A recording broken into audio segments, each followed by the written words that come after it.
Qu'attendent les hommes et les femmes de gauche dans ce pays? Qu'attendent-ils?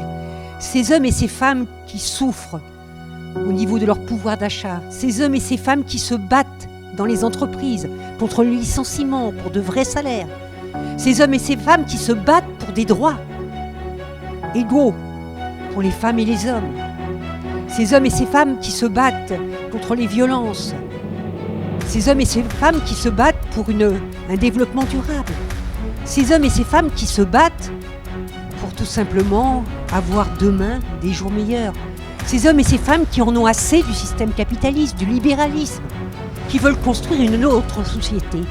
Qu'attendent ces hommes et ces femmes?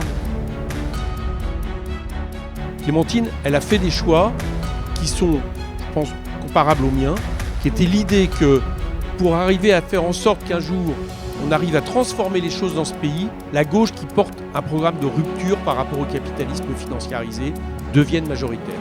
Et donc on n'a pas varié, on a toujours essayé de construire ça. On a toujours essayé de construire ça dans le plus large rassemblement possible. Ils attendent qu'ils soient capables de se rassembler pour être majoritaires et demain pouvoir être utiles à notre peuple. C'est cela qu'ils attendent. Mais moi, je peux témoigner. Parce que moi, je suis à l'Assemblée nationale aux côtés de Clémentine. Et je peux témoigner de son action présente et percutante à l'Assemblée nationale. Sur les questions sociales, contre toutes les formes de précarité. On veut que les transports du quotidien prennent le pas, soient la priorité des politiques publiques de transport avant de mettre 2 milliards dans un train qui ne servira à personne. C'était quand même le bon sens. Qui d'autre que nos représentants nationaux pour porter cette voix-là? Qui d'autre que elles et eux pour nous faire entendre? Parce que moi, je vais vous dire, je peux être maire d'une commune, personne ne l'entend, la mienne. Je remarque que dans les grands moments, on s'est toujours retrouvés ensemble pour faire ces choix-là. C'est Clémentine, elle a un cap, elle s'y tient, depuis qu'elle fait de la politique. Clémentine, excusez-moi le terme, c'est une femme d'État. Moi, je suis sûr que Clémentine, elle fera un grand ministre, voire plus. Et je crois que si nous sommes réunis ici, c'est parce que nous reconnaissons les uns et les autres la capacité à allier cette préoccupation de terrain sur des sujets qui peuvent paraître très triviaux mais qui sont fondamentaux pour la vie quotidienne des gens.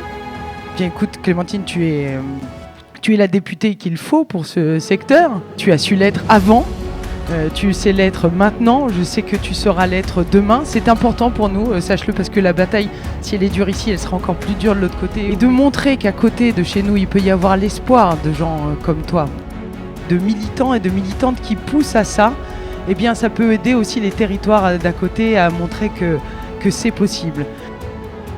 Je pense que c'est la personne qui peut défendre, entre guillemets, le petit peuple conforme. Prendre au sérieux les gens et vouloir se battre contre l'abstention et la résignation, moi j'estime que ça suppose d'emmener un collectif. Et bien ces nombreux mois, il faut qu'on les mette à profit pour aller vers les gens, dans un esprit de rassemblement.